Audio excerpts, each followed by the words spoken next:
જ્યારે મારી આંખોની દૃષ્ટિ ધૂંધળી થઈ ત્યારે મને મારી આસપાસની દુનિયા પણ ધૂંધળી લાગવા લાગી.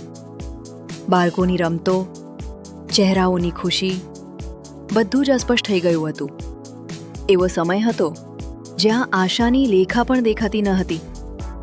પણ એક દિવસ મારો દીકરો મને વિઝન આઈ હોસ્પિટલ લઈ ગયો. ત્યાં ડૉક્ટર શૈલેષ અગ્રવાલે મને આશાની ચમક આપી.